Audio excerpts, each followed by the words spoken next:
مولاي صل وسلم دائما أبدا على حبيبك خير الخلق كلهم مولاي. یہ جملہ عام طور پہ پڑھتے ہیں، سنتے ہیں کہ اسلام دین فطرت ہے، اور اگر آپ اس جملے کی گہرائی میں جائیں تو ہمارے ایک محترم کل انہوں نے ایک بڑی پیاری بات کہی کہ اسلام ضابطۂ حیات، ضابطۂ ممات اور ضابطۂ آخرت. یعنی ہم صرف ادھورا محاورہ کہتے ہیں کہ اسلام ایک ضابطۂ حیات ہے، لیکن اسلام صرف ضابطۂ حیات نہیں، ضابطۂ حیات و ممات و آخرت کا، ان سارے احوال کا، ان سارے مقامات کا اس نے احاطہ کیا ہوا ہے. اور ایسا عظیم الشان اس کی تعلیمات کہ 1400 سال بعد بھی اور اس کے بعد بھی زمانہ چاہے جتنی مرضی ترقی کر جائے، لیکن اس کی تعلیمات جو ہیں وہ ہمیشہ ہر زمانے میں انسانوں کے لیے رہنمائی کا کام کرتی رہیں گی. ہمارے ایک استاذ فرمایا کرتے ہیں کہ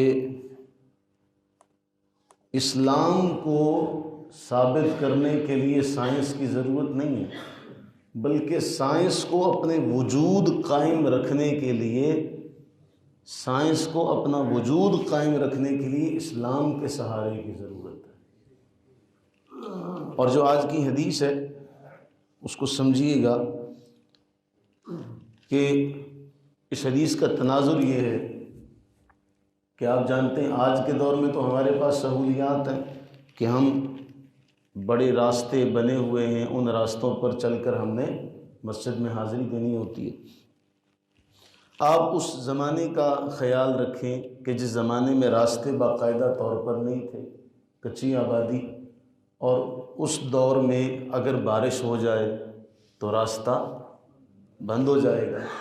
اب ایسے زمانے میں، ایسے حالات میں کہ بارش کی وجہ سے راستہ بند ہو جائے، اب مؤذن اذان دے گا تو وہ تو اذان میں کہتا ہے آؤ نماز کی طرف، حی علی الصلاۃ، آؤ نماز کی طرف، آؤ فلاح کی طرف. اب راستے سارے کے سارے بند ہو چکے ہیں، تو پھر جب وہ نماز پڑھنے کے لیے آ نہیں سکتے تو پھر اس اعلان کا معنی، پھر اسلام دین فطرت ہے، اس کا معنی اس حوالے سے آج کی حدیث ہے. سیدنا عبداللہ ابن عباس رضی اللہ تعالی عنہما بیان فرماتے ہیں کہ ایک بار ایسا ہوا، بہت بارش ہو رہی تھی، بہت تیز بارش ہو رہی تھی. اب جب مؤذن اذان دینے لگا تو سیدنا عبداللہ ابن عباس رضی اللہ تعالی عنہما نے فرمایا کہ اذان دو، حی علی الصلاۃ، حی علی الصلاۃ کی جگہ تم کہو صلو فی رحالکم. کیا کہو؟ صلو فی رحالکم. یا اور روایات میں جو جملہ آیا ہے اس جگہ الصلاۃ فی رحالکم، یعنی راستے اب بند ہیں، مسجد میں آنا ممکن نہیں ہے، لہٰذا اب تم اپنے گھر میں نماز ادا کرو. اپنے اس لیے حی علی الصلاۃ کی جگہ اب مؤذن کیا کہے گا؟ الصلاۃ فی رحالکم. اب چونکہ آنا ممکن نہیں ہے، راستے میں ایسی رکاوٹیں ہیں جن کی وجہ سے مسجد میں نہیں آ سکتے، تو اب تم نماز اپنے گھروں میں ادا کرو. تو اب اس حدیث پر آپ غور کریں کہ اسلام نے اپنے ماننے والوں کے لیے کس قدر آسانی پیدا کی ہے. جو اللہ نے قرآن کریم میں فرمایا کہ ہم کسی بھی جان کو اس کی برداشت سے زیادہ تکلیف نہیں دیتے. عبادت کے معاملے میں بھی اللہ نے، اس کے محبوب صلی اللہ علیہ وسلم نے اتنی رعایت رکھی ہے کہ جو دین کے ماننے والے ہیں وہ ہر زمانے اور ہر مقام کے اعتبار سے دین اسلام کی تعلیمات پر عمل کرنا ان کے لیے ممکن ہو سکے. کتنی دین کی حسین ترین باتیں ہیں.